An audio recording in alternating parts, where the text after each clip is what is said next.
What you're going to do is you're going to turn this into a tube. This is building the incredibly high flying paper rocket.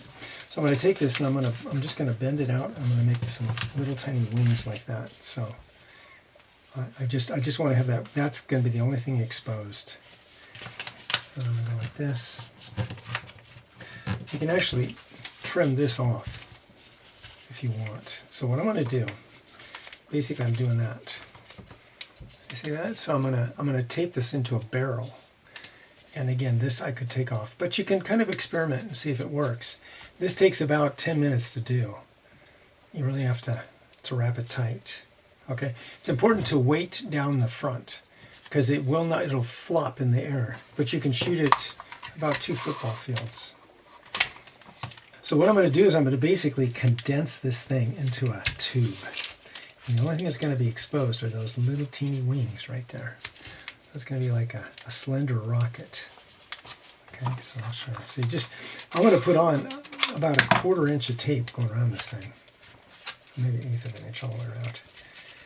So I'm making it more and more round as I go. And I'm wrapping really tight as I can, and I'm squishing it as I go.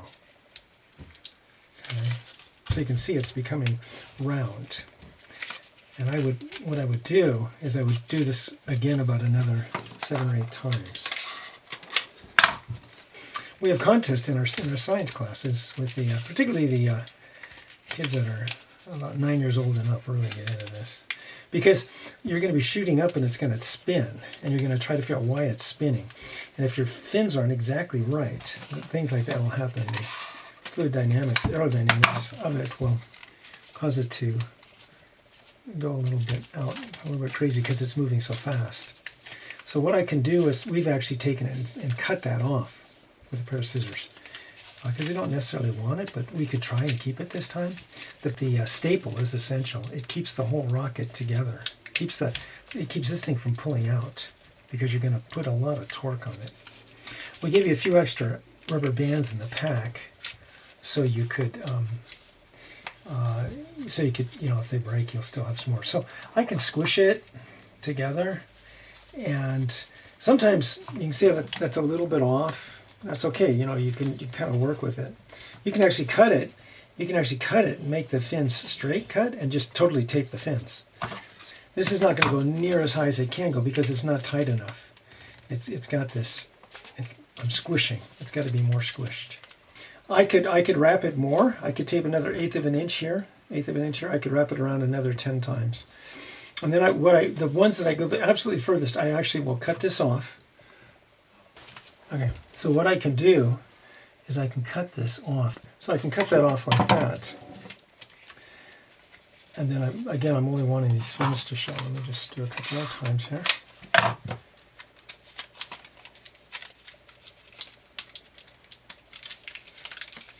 Every little bend of the fins will affect how much it twists and turns. The least amount that it twists and turns is the further it's able to go. Okay, so sometimes I'll make it go all the way up to there and I'll only have just a little teeny fin sticking out. Okay, now we cut it on the top right there, so we can always, the one thing you want to do is you want to make sure that most of your weight is in the front of the rocket, or else it will flop back and forth. It has to be heavier weighted in the front, just the same as the spear has to be weighted in the front. Okay, now this will go just the way it is. It's not as tight as I would want it to go. I would bring it all the way up to here and go about like that. It would be like a sausage. See how it's not a sausage? It's actually slender. But that's looking pretty good right there. And then I would tape it a few more times. And you can kind of experiment with it. But this is the highest flying paper rocket in the world. There's nothing that compares to it. Okay, so have fun. Enjoy learning about your aerodynamics here.